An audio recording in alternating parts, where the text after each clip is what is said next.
Samajwadi party के विधायक अतुल प्रधान हैं, डीएम ऑफिस आए हैं, डीएम से मुलाकात की है। कैसे आना हुआ आपका डीएम ऑफिस? डीएम ऑफिस इसलिए आना हुआ कि ये पूरी सरकार जाति धर्म का भेद फैला रही है। हर जगह हर समय जनता के मुद्दों से ध्यान भटकाना इस सरकार का सगल बन गया है। हमने पूरा सदन देखा, पूरे सदन में दवाई, पढ़ाई, महंगाई, गन्ने की बात, खेती किसानी की बात कुछ नहीं करना चाहते। लोगों को बस हिंदू और मुसलमान में उलझा के रखना चाहते हैं।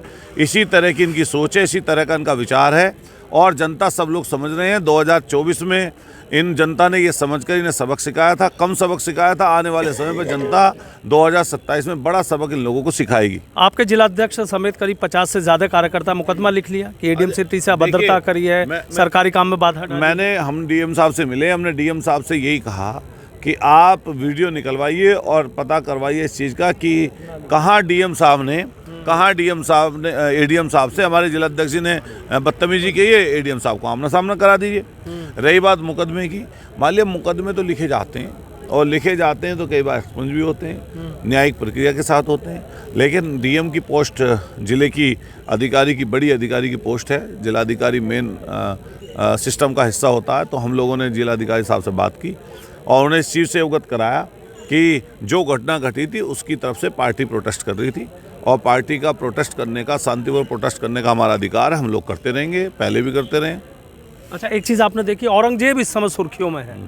वो सुर्खियों में लाने वाले लोग कौन है? यही सुर्खियों में लाते हैं। और महाराष्ट्र की चर्चा कर रहे हैं सब लोग। महाराष्ट्र में तो एक मुंडे का इस्तीफा भी हुआ, जिसका इस्तीफा हुआ है, एक सरपंच की हत्या में उसका इस्तीफा हुआ है।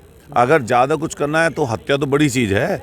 एक सरपंच की, अपने बीच के व्यक्ति की हत्या करवा दी इनके मंत्री ने, सिर्फ इस्तीफा लिया। अब तो उसकी गिरफ्तारी करें, उसको गिरफ्तार करके यहाँ कुछ रिमांड पे लेना हो तो ये वाली सरकार भी ले ले। लेकिन जिस तरीके से अबू आजमी ने औरंगजेब की तारीफ की है तो उसको लेकर तो बीजेपी पूरी तरीके से। अच्छा, उसके बाद तो उन्होंने वो दूसरी चीज़ भी बोली है तो वो भी आपने सुन लिया होगा।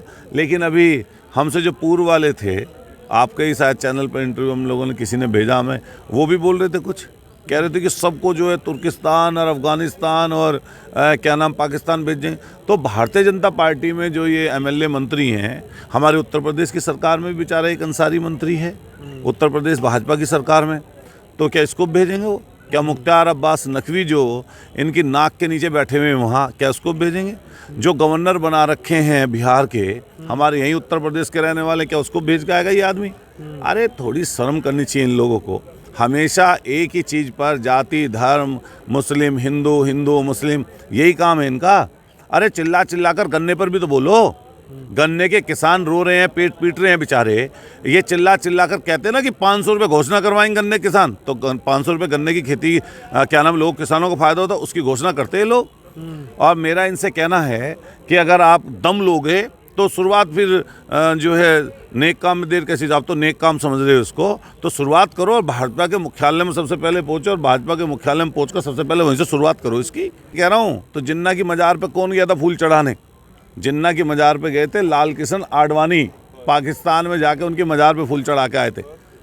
समाजवादी पार्टी का कोई नेता नहीं गया था। अखिलेश यादव को लेकर जो कहा कि उनके अंदर उनकी आ गई है। देखो, अखिलेश यादव जी से उस व्यक्ति जो बोल रहा था उनका स्तर नहीं है, और जिस तरह से तू तड़ाक से बोल सकते हैं, भारतीय जनता पार्टी के ये संस्कार हैं, यही ऐसी बात बोलते हैं, यही इन्हें सिखाया जाता है। इसीलिए जनता ने इनके गुरूर और घमंड को तोड़ा है। फिर आने वाले समय पर फिर जनता इनका गुरूर और घमंड तोड़ेगी। एक आपने देखा कि उर्दू को लेकर एक नई रार चल रही है, तमाम शब्दभेदी बाण चल रहे हैं। अरे उर्दू तहजीब की ज़बान है। हम लोग, आप लोग जितने शब्द बोलते हैं, लिखने में तो देवनागरी लिपि का हम लोग इस्तेमाल करते हैं, लेकिन अगर हम जो शब्द बोलते हैं जिसमें मिठास होती है, जिस शब्द में मिठास आ जाए, समझ लो उर्दू का शब्द है। और हम लोग जन्म से यहाँ पर पलते बढ़ते देखे हैं उर्दू को। और ये जो भारतीय जनता पार्टी है, इनको यही नहीं पता होगा उर्दू निकली कहाँ से। ये उर्दू जो है ये आयातित भाषा नहीं है, ये अफ़गानिस्तान या कहीं बाहर के देश से या इराक से हमारे यहाँ पर नहीं आई। ये इसी मेरठ के आसपास में पली बड़ी है। ये हिंदुस्तान की एक भाषा है, जैसे अन्य भाषाएं हैं उसी तरीके से उर्दू भी भाषा है। कठमुल्ला वाला जो बयान मुख्यमंत्री ने दिया, देखो मैं तो वो शब्द बोलूँगा ही नहीं। मैंने सदन में भी उस पर बयान दिया, मैं वो शब्द कभी नहीं बोल सकता। हम लोग वो शब्द नहीं बोलते जिससे दूसरे वाले किसी जात को, किसी धर्म को, किसी मजहब को आघात लगे। ये काम सूट देता है भारतीय जनता पार्टी को। इनको यही चीज़ आती है। हम तो ये कह रहे हैं, उसी बयान के साथ साथ ये बाद में बोल देते कि गन्ना किसानों का रेट 500 रुपये तय करता हूँ मैं, 500 रुपये हो जाएगा। ये सफाई कर्मचारियों के साथ बैठकर जो खाना खा रहे थे, तो खाते खाते ये कहते जितनी सफाई कर्मचारियों की रिक्तियां हैं वो सब की सब मैं फुलफिल कर दूंगा, और जितने विभागों में सब में जो भर्तियां उनको निकाल कर उस काम को पूरा कर दूंगा। तो जब ज़्यादा अच्छा रहता, महंगाई पर काबू कर लेंगे, डीजल पेट्रोल घटवा देंगे, रसोई के गैस के दाम कम हो जाएंगे, खाने पीने की चीज़ें लोगों को सस्ती मिलने लगेंगी, आउटसोर्सिंग के कर्मचारियों को परमानेंट कर देंगे। कुछ ऐसी चीज़ों घोषणा करते तो ज़्यादा लोगों को फायदा होता। अतुल जी, आपने देखा कि 27 से पहले जिस तरह के बयान वीर आ गए हैं, तरह तरह के जो बयान हैं वो कहीं ना कहीं सियासत में नजर तो बयानी वीर तो हैं, ये करने वाले थोड़ी ना है कुछ। बयान वीर हैं, बयान देते रहते हैं, झूठे सच्चे अपना जितना झूठ बुलवाना बुलवा लो। अगर सबसे ज़्यादा नज़दीकी की PhD किसी को हासिल है झूठ बोलने में, इन्हीं लोगों को तो है। अच्छा, एक सवाल मेरा ये है कि जिस तरीके से आकाश आनंद को पार्टी से निकाला गया, क्या लगता है मतलब उस चीज़ को लेकर कि एक बड़ी पार्टी है? देखिए, मैं उनके अंदरूनी मामले में नहीं बोल सकता। बहन जी बड़ी नेता हैं देश की, लेकिन इतना हम लोग समझ रहे हैं कि भारतीय जनता पार्टी को 2024 में हराने के लिए सारे बहुजन लोग इकट्ठा हो गए थे, और ये सब लोग जानते हैं कि उत्तर प्रदेश में भारतीय जनता पार्टी को अगर कोई हरा सकता है तो समाजवादी पार्टी हरा सकती है। तो बहुत तेज़ी से बहुजन समाज के लोग समाजवादी पार्टी से जुड़े हैं, और आने वाले समय पर पूर्णतः समाजवादी पार्टी का साथ देंगे, और संविधान विरोधी, लोकतंत्र विरोधी, बाबा साहब विरोधी इस सरकार को हटाने का काम उत्तर प्रदेश की जनता इस प्रदेश से करेगी। अतुल प्रधान भी सुर्खियों में रहे, बजट सत्र चल रहा था, कभी झाड़ू लेकर पहुंच गए, कभी गन्ना लेकर पहुंच गए, क्या एक मैसेज देने? मेरा एक विषय आप ऐसा बताइए जो जनता से जुड़ा बनाओ। मैंने जैन समाज का भी वहाँ पर जिक्र किया। अरे आप सोचो, जो जैन समाज हमारे यहाँ अल्पसंख्यक समाज है, बहुत थोड़ी तादाद में, लेकिन GST सबसे ज़्यादा देता है। सबसे ज़्यादा GST अगर कोई देता है तो जैन समाज के लोग देते हैं। आप नज़दीक से देखिए, जैन समाज की जो घटना घटी, तो वो भी तो एक धार्मिक जगह थी, वो भी एक धार्मिक जगह थी। जो मचान गिरी आपके बड़ौत में, उसमें 7 लोग साथ के साथ दब के मर गए, 2 लोग बाद में मर गए। उसी समय कुंभ में घटना घटी, वहाँ पर भी हादसा था, वो भी एक धार्मिक स्थल था, आस्था की जगह थी। दोनों जगहों में से कैसा भेदभाव है? एक तरफ आपने 25-25 लाख की घोषणा कर दी, तो वो जैन समाज के लोग इस समाज के, उत्तर प्रदेश के नहीं थे क्या? वो लोग समाज का काम नहीं करते क्या? धर्मशालाएं हो, इंटर कॉलेज हो, डिग्री कॉलेज हो, अगर कहीं जाकर पता कर लिए तो जैन समाज के लोगों की बहुतायत में मिलेगी। इन्होंने उनके साथ भी भेदभाव किया, उन्हें 1 रुपया नहीं दिया।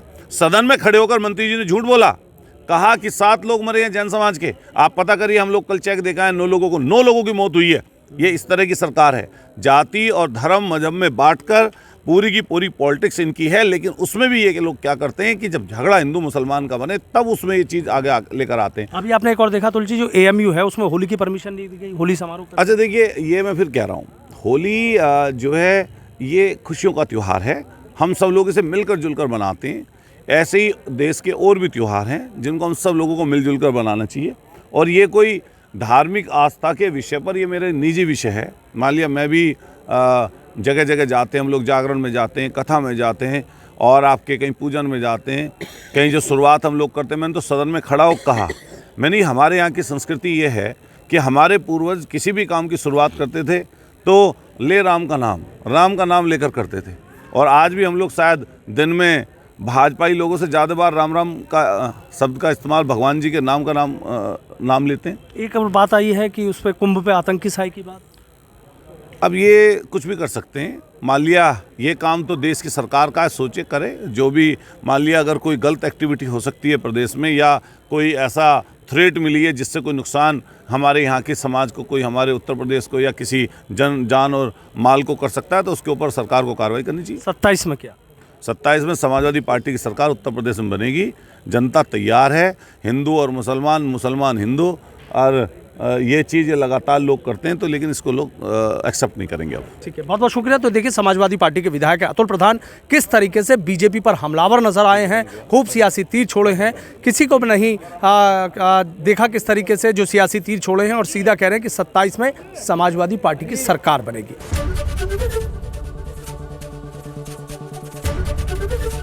ABP गंगा, खबर आपकी, जुबान आपकी।